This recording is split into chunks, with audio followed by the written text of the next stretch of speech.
Baik, hari ini saya nak bercakap tentang workout ketika berpuasa. Baik, secara umumnya kita berpuasa lebih kurang 13 jam lebih dari subuh sampai maghrib. Jadi dalam sepanjang tempoh ni kita kekurangan nutrien dan juga air. Kita sangat dehydrate. Jadi kalau tanya bila waktu sesuai kita workout waktu selepas berbuka lah. Iaitu waktu selepas kita dah makan, kita dah minum, kita dah hydrate balik badan kita dan kita dah makan nutrien yang secukupnya untuk keperluan badan. Andai kata kita tak cukup masa, kita tak punya masa yang banyak waktu malam untuk nak workout, nak solat lah, nak tarawih lah kan. Jadi boleh kita workout betul-betul sebelum berbuka puasa dalam 10 ke 15 minit. Tapi workout macam ni adalah workout lebih kepada cardio lah, iaitu exercise jantung lah, bukanlah workout heavy untuk bina muscle. Sebab tempoh tu sangat singkat dan kita tak boleh workout secara efektif ketika badan kita sangat-sangat letih dan tak punya tenaga. Baik, ada 3 kategori orang yang nak workout ni. Pertamanya orang yang nak bulking. Dalam kata lain adalah nak bina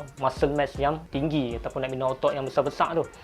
Jadi untuk orang macam ni saya kata boleh hold dulu di bulan Ramadan ni, sebab nak bulking ataupun nak bina muscle, nak shape ni sangat-sangat memerlukan kalori yang tinggi, kemudian memerlukan masa yang banyak dan juga perlukan workout yang sangat high intensity punya workout untuk bina muscle.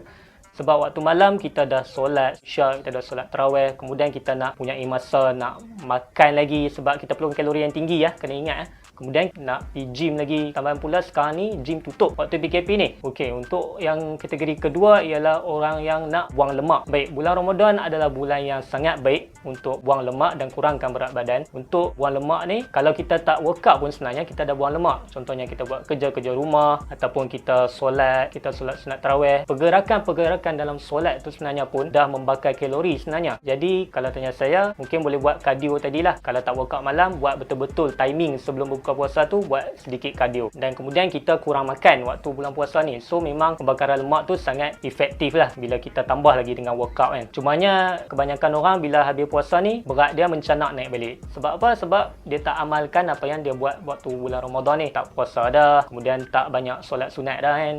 Kemudian makan macam-macam, rendang, nasi lemak, nasi impit, ketupat. So benda-benda ni dia tak jaga, so memang akan naik balik lah. So jangan kecewa lah. Tambah pula musim raya ni macam tak boleh nak balik kampung kan. Jadi mungkin dia sedih, so lagi kurih lah kot kan. Yang ketiga ialah kategori orang yang nak jaga masa dia ataupun nak maintain je masa dia supaya muscle mass dia ni tak berkurangan. Kita jaga pemakanan dan kita jaga kita punya resistance training ataupun workout lah. Pemakanan yang penting ialah terutamanya protein dan karbo. Selalu yang kita makan adalah kurma. Kurma adalah salah satu makanan yang sangat tinggi karbo, tinggi potasium. Potasium adalah bagus untuk hydrate balik badan kita. Kemudian dia tinggi fruktos dan glukos. Fruktos dan glukos ni akan refill balik glycogen dan tenaga kita untuk kita workout ataupun waktu workout nanti. Dan kemudiannya ada banyak lagi benefit lain, contohnya antioksidan dan anti-inflammatory. Dia replenish balik kita punya karbo. Kemudian protein. Protein kita boleh ambil ikan, telur, daging, ayam. Protein ni dia nak cover balik lah kita punya muscle mass ni. Dan ada juga yang ambil suplemen ataupun whey protein, dan ni pun bagus juga untuk nak stimulate protein-protein untuk dia bina balik muscle yang telah kita workout tu lah. Jenis-jenis workout yang kita boleh buat, pertamanya buat compound exercise lah ataupun senaman yang melibatkan banyak masa dalam satu senaman tu lah. Contohnya pull up, push up, squat. So yang ni exercise yang compound lah. Kemudian yang keduanya buat dalam rep yang sederhana lah ataupun repetition yang sederhana supaya kita tak buat heavy sangat sebab saya risau